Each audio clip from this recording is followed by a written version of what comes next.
up, guys? Thanks for joining us on another journey. Today, we're in India. If you're new to the channel, this is April, and I'm Wayne. This is our guide for the day. Vikram. We do a video every Thursday, so hit that subscribe button and smash that bell. Sit back, relax, and enjoy the journey.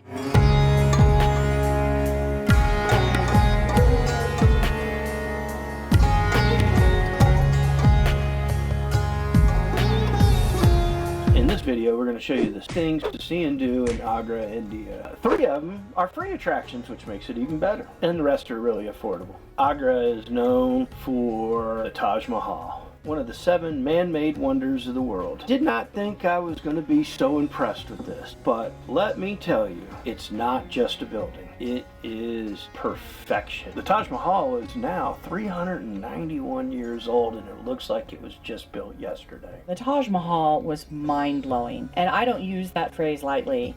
Our guide elevated the experience, of course, with the story and history about the Taj. To learn the whole story and the full story, check out the card above. When you go to the Taj Mahal, you might want to leave your backpacks at home because you can't take them in, so you've got to find a locker and put it in there. You cannot bring any outside food or drink. You're definitely not allowed any drones, headphones, tripods, gimbals. I managed to keep the GoPro, but from what I understand now is I think you can just only use a cell phone. I have a media mod on there, so it has a little tiny microphone built into it, and they saw it and they confiscated it. Very weird to be segregated by men and women.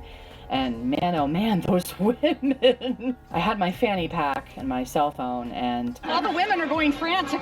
You know, it's like a, pushing, shoving your way to the front of the coffee counter in New York or something. But if you are a foreigner and you're having to pay the foreigner rates, it looks like there's a big long line to get your tickets, but there really isn't, because you go to a separate line and you get to bypass everybody. We had our tickets in a matter of a couple minutes. The artwork is primarily floral and calligraphic inlays. The white marble inlay is transparent, so you can backlight it. There are some precious stones that actually are in the Taj Mahal. It's called a Firestone. It looks like the stones catch fire. It's so magnificent. Yeah, it looks like a glowing firelight. We were going to do the moonlight tour of the Taj Mahal, but unfortunately it was raining. We decided not to. We just saw it during the day only. Night viewing occurs on 5 days in a month. On full moon night, then 2 nights before and 2 nights after the full moon. If you don't want to go to the Taj Mahal during the full moon, the secret gardens are open as well. Mehtab Bagh Garden gives you a view of the Taj from across the river. There's no one here, so we have the place to ourselves, which makes it nice and special as well. It's neat getting a different angle of the Taj Mahal. And you also get to see and learn about the possible foundation for what was going to be the Black Taj Mahal. The secret gardens was the last of the 11 Mughal gardens built along the river. It was nice to sit there at the gardens and just take in the Taj as well. I was chasing a bunch of peacocks around trying to get some footage, but they eluded me. The Baby Taj. It is the first Mughal tomb to be built entirely of marble with semi-precious stone ornamentation. It served as the inspiration for the actual Taj Mahal, but it's definitely worth taking a look at. Our suggestion is come to the Baby Taj first. If you come to it first, you get an introduction to the Taj Mahal. Yeah, and then when you get to the Taj Mahal, you're going to be blown away. We did it the opposite, so it was like, now I'm comparing it to the Taj, which is really not good, because this is very impressive. It was still enjoyable, at least for me, because I looked at it as a separate structure and it has its own history. We're going to show you the marble inlay art that is still practiced today. I had no idea how amazing this marble inlay art is. Yeah, very intricate, very beautiful. When you get the opportunity to go learn about the marble inlay, they teach you about how they use the semi-precious stones and precious stones and inlay it into the marble itself. April and I had actually bought a little tea light candle holder. It does have the Firestone in it. It's free to go and learn about the marble inlay, but they have a store that they'll invite you to that you can purchase some beautiful works of art. April and I have a travel agency. If you're looking for an individual private guide or you want to do a group tour, we can take care of it.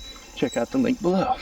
Another beautiful and intricate ancient handicraft is called zardosi. It is a traditional form of embroidery that has been practiced in India for centuries. You can find some stunning pieces that have taken years to complete. Another free thing that you can go do, doesn't cost you anything. At the Ganeshi Lal Emporium. We'll put the link below. Intricate detail. I had never seen anything like this type of artwork before. Again, another opportunity to purchase. Definitely worth a visit though. They also have a museum on site to show you all kinds of different little things throughout the years, because they've been making the artwork in this same area for a very long time.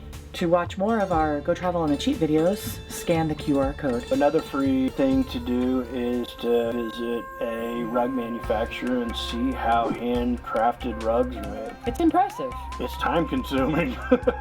The way they have to make do it, yes. each and every single little strand and knot. They're speedy though, and boy oh boy, those rugs felt really nice under my bare feet. And they don't charge you for coming to learn about the rugs, but they will try to sell you a rug. And the prices that they started out with were ridiculous. So ridiculous that we didn't even feel like negotiating. It wasn't that, it was also like, how are we going to get this home? Well, where will we put it? We live in a tiny home. if you want a handmade rug that you get from your trip, remember it's in the culture to negotiate. In Agra, we found an awesome Airbnb. Go Travel on the Cheap gets to live luxurious. If you're there, it's reasonably priced. Actually, it's a great price. The host and family were awesome. The other guests that stayed there.